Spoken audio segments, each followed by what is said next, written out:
കിച്ചുവിന്റെ ഒരു ഉദ്ഘാടനം ഉണ്ടായിരുന്നു, കണ്ടായിരുന്നു? എന്റെ പൊന്നു ചേട്ടാ, ഉദ്ഘാടനമോ വ്ലോഗോ എന്ത് വേണേലും നന്നായിട്ട് ജീവിക്കണം. സന്തോഷം സന്തോഷം, എന്നോടൊന്നും ചോദിക്കണ്ടേ. കിച്ചുവിന് പറയാനുള്ളത്. നല്ല സൂപ്പർ, ഒന്നും പറയില്ലേ.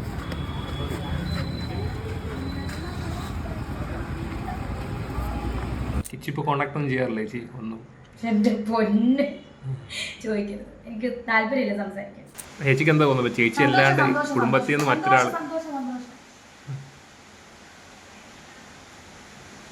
കണ്ടോ? ആ വീഡിയോ കണ്ടോ? സന്തോഷം ചേട്ടാ, ഞാൻ കണ്ടു. സന്തോഷം.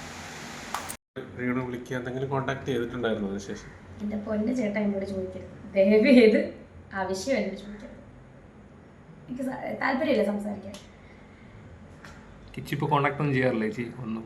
എന്റെ പൊന്ന് ചോദിക്കരുത്, എനിക്ക് താല്പര്യമില്ല സംസാരിക്കാൻ. ആവശ്യം വേണ്ട.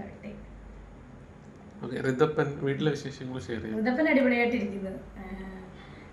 ഋതപ്പൻ എന്താ പറയാ, ഋതപ്പന് ഹാപ്പിയാണ്. സ്കൂൾ ബാഗും കാര്യങ്ങളൊക്കെ മേടിച്ചു. അവന് ഭയങ്കര സന്തോഷമാണ്. എങ്ങനെയാണ് സ്കൂൾ തുറക്കാൻ നോക്കിയിരിക്കുകയാണ് ഋതപ്പൻ. ഹാപ്പിയാണ് അവൻ. അവന് കുറച്ച് പൊക്കമൊക്കെ വെച്ചു, ഇച്ചിരി വലുതായി. ഇപ്പൊ കുറച്ച് ദിവസമായിട്ട് അമ്മയെ കൂടെ കിട്ടുന്നുണ്ട് അല്ലേ? അതെ അതെ, കുറച്ച് ദിവസമായിട്ട് എന്നെ കൂടെ കിട്ടുന്നുണ്ട്. ഭയങ്കര സന്തോഷമാണ്.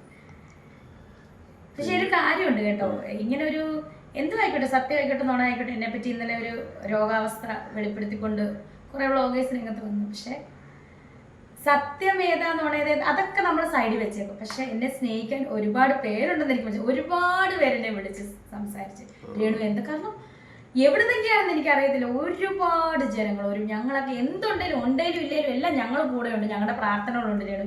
ഞാൻ ഇവർക്ക് ആർക്കും ഒന്നും ഞാൻ എക്സ്പ്ലെയിൻ ഒന്നും ചെയ്യാൻ ഒന്നും മിണ്ടാൻ പോയില്ല. പ്രാർത്ഥിക്കുന്നത് നല്ലതല്ലേ? നമുക്ക് എല്ലാവരും നന്നായിട്ടിരിക്കാൻ വേണ്ടി എല്ലാവരും പ്രാർത്ഥിക്കാം. പ്രാർത്ഥന എന്ന് പറയുന്നത് നല്ലൊരു അല്ലേ, നല്ലൊരു ഇതാണ്. അതുകൊണ്ട് എല്ലാവർക്കും നല്ലത് വരുത്തണേ നിങ്ങൾ പ്രാർത്ഥിക്കാമെന്ന് ഞാൻ അവരോട് പറഞ്ഞു. ഒരുപാട് പേരെന്നെ വിളിച്ചു, ഒരുപാട്. രേണു എന്താ രേണു എന്ത് ഓക്കെ അല്ലേ, നീ ഓക്കെ അല്ലേ എന്ന് ചോദിച്ചു. ഒരുപാട് പേരെന്നെ വിളിച്ച് ഞാൻ ഓക്കെ ആണെന്ന് പറഞ്ഞു. എന്തെങ്കിലും പറയാനുണ്ടെങ്കിൽ ഞാനത് നിങ്ങളോട് പറയുമല്ലോ എന്നും കൂടെ ഞാൻ പറഞ്ഞു. രണ്ടുപേരും കേട്ടോ, എന്തെങ്കിലും പറയാനുണ്ടെങ്കിൽ, സപ്പോസ് എനിക്ക് എന്തെങ്കിലും പറയാൻ പ്രേക്ഷകരുടെ അടുത്തുണ്ടെങ്കിൽ ഞാൻ നേരിട്ട് പറഞ്ഞു. ഇപ്പം എനിക്ക് തൽക്കാലം എനിക്കൊന്നും പറയാനില്ല ആരുടെ അടുത്ത്. ഞാൻ ഹാപ്പിയാണ്, വളരെ ഹാപ്പിയാണ്. സന്തോഷത്തോടു കൂടി തന്നെ വർക്കും കാര്യങ്ങളായിട്ട് പോകുന്നു. ഇടയ്ക്ക് ഇച്ചിരി സബ്ബൊന്ന് കുറഞ്ഞായിരുന്നു, ഇടയ്ക്കൊന്ന് കുറച്ച് ഷെയർ മാർക്കറ്റ് പോലെ കുറേ കൂടുതൽ. പക്ഷെ ചേച്ചിയുടെ ഈ ലീക്കായെന്ന് പറഞ്ഞാൽ പിന്നെ ഇച്ചിരി കൂടി. അതാണ് ഷെയർ മാർക്കറ്റ് എന്ന് പറഞ്ഞല്ലേ? അതാണ് ഷെയർ മാർക്കറ്റ് പോലെയാണ് എന്റെ സബ്. കുറയുന്നുണ്ട്. ഇടിച്ച് 1000 കുറഞ്ഞു കഴിഞ്ഞാൽ 2000 ഇടിച്ച് കയറും. 2000 കുറഞ്ഞാൽ 190 ഇടിച്ച് കയറും. അങ്ങനെയാണ്. 2 പേര് എന്തിന്റെ ഇറങ്ങും, 8 പേര് കയറും. ഇതാണ് സബിന്റെ ഒരു രീതി.